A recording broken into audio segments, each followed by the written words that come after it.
Napasakamay na nga ng Los Angeles Lakers si Christian Wood, mga idol. Isang 6'10" center at forward. Pero ano naman kaya ang dahilan bakit kinuha pa ng Lakers si Christian Wood? Gagawin kaya siyang role player o siya na ang starting center? Ano ang mahalagang papel ni Wood ngayon sa Lakers? Yan at ang iba pa ay malalaman mo na pagkatapos lamang nito.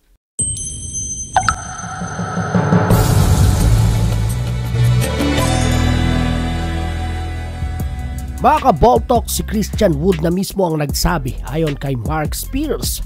Gustong-gusto ni Christian Wood maglaro para sa Los Angeles Lakers at ang isa din sa dahilan ay ang kanyang head coach, si Darvin Ham, nung siya ay nasa Milwaukee Bucks pa. Pero bukod diyan, ang isa sa dahilan kung bakit kinuha si Christian Wood ng Lakers ay ang kanyang skill set.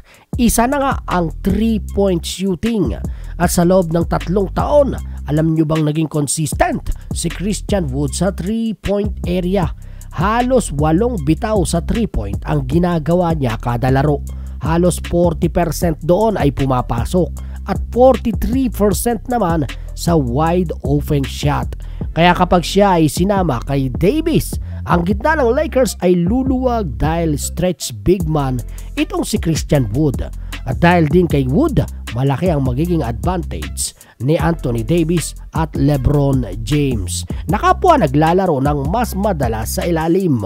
Dahil kay Wood, hindi na problema ang 3-point at ang loob ng depensa ng kalaban ay luluwag pa. Aminin man natin o hindi mga idol, ang 3-point shooting ang isa sa dahilan kung bakit nasa Lakers na ngayon si Christian Wood. O nga, given na ang sinasabi nila, hindi daw consistent sa depensa si Wood kaya binitawan ng Dallas Mavericks. Pero malamang na mababago na yan ngayong nasa Lakers na siya. Katulad na lamang sa play na ito mga ka-Balltalk, imagine kung si LeBron ang may dala ng bola, magbibigay ng screen si Christian Wood. Dahil nga tumitira sa labas si Wood, maobliga ang big man ng kalaban na sundan si Wood sa lugar ng 3-point line. Kaya naman ang depensa ng kalaban ay luluwag at mabubutas na. Bagay na hinihintay ni LeBron at Davis or kahit sino sa kanila upang umatake sa loob. Pwede rin naman na mag-pick and roll na lamang si Austin Reeves at si Christian Wood. Kung sakaling makuha ni Christian Wood ang depensa o kahit sinong may dala ng bola, ay pwedeng i-kick out pass ito kay Wood na isa ring 3-point shooter. Mga ka-Balltalk, madalas nga yan ginagawa noon ni Luka Doncic at ni Christian Wood sa Dallas Mavericks. Tingnan nyo dito kung paano nalito sa depensa ang center ng Milwaukee na si Brook Lopez. Nasa 3-point line na ang lugar ng depensa niya dahil kay Wood. Pero dahil nga hindi nag-switch ng bantay dahil mukhang aatake sa loob si Luka, imagine kung si LeBron James yan o kaya si Gabe Vincent at Austin Reeves. Naiwan si Christian Wood na libre at automatic 3-point made. Mga ka-Balltalk, alam nyo bang sa Dallas Mavericks nung nakaraang season, si Christian Wood ay may halos 43% sa 3-point area yan kung siya ay tumitira ng wide open o yung libre sa 3. Imagine, kapag bumitaw siya ng libre ay halos ilista mo na dahil sa 10 tira halos 5 na ang pumapasok. That is 15 points advantage sa 3-point pa lamang ni Wood yan. Paano pa kaya kung mamamalagi si Wood sa ilalim? At dahil din kay Wood, madalas na tayong makakita ng mga alley-oop dunk na ginawa na noon ni Dwight Howard at JaVale McGee sa Lakers. Sa pagpasok din ni Wood sa Lakers, aminin man natin o hindi, sila na ngayon ay tinuturing na title contender. Binuo ang team ng Lakers upang manalo sa finals. Binuo ang team nila upang ipantapat sa mas malakas na kalaban sa West man yan o sa East. At aminin man natin o hindi, sila na ngayon ay pinaghahandaan din ng ibang team. Ang Lakers ngayon ay pinag-uusapan na.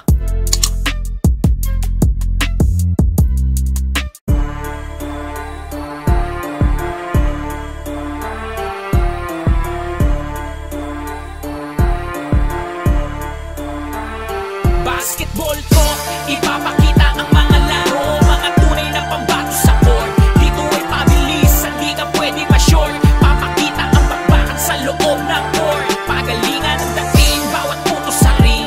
Basketball ang labanan at wala kang kasing. Basta basketball ang usapan na kay dyan ang tingin. Dito lang yan sa basketball talk, basketball talk. Puso sa puso, laban ang pagalingan dito. Pabilisan at diskarte, yan ang kailangan mo dito. Di pwedeng pabagal-bagal, di ka pwedeng umangal. Laro ay laro, di ka pwedeng mapikon bawat laban. Papakita bawat video, sino merong dating. Paangasan sa laro, sino ang mas magaling. Diskarte ng isip sa bawat pagpihit. Basta makapuntos kahit laging maipit. Walang aayaw at walang sukuan. Sa laro walang laban na inaatrasan. Dito ay ipapakita at ibabalita. Bantay sarado ka, di ka makakatakas. Basketball talk, mainit ang dala. NBA game trivia, papakita niya. Basta basketball ang usapan.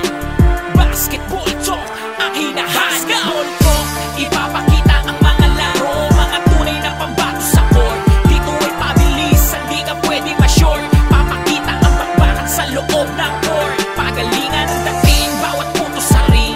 Basketball ang labanan at wala kang kasing. Basta basketball ang usapan na kay dyan ang tingin. Dito lang yan sa basketball talk, basketball talk. Mainit na labanan, yan ang lagi mong abangan. Bawat team ay desperado at lahat ay palaban. Kahit saan man mapadayo, basta pag naglaro. Gilas ang pinapakita, tirang nag-aapoy. Salpak, lagpak, padyang, bagsak. Sa kada atake, di pwedeng walang mabibiyak. Dito ay di ka pwede kung di ka sanay sa pisikal. Bawat tira, atake kahit ikaw ay masakal. Basta dito ka lang palagi na tumuto. Sa mga subscriber na mimigay ng sapatos. Dito panalo, wala kang talo. Laging updated, mapapanood mo dito. Basketball talk, mainit ang dala. NBA game trivia, papakita niya. Basta basketball ang usapan.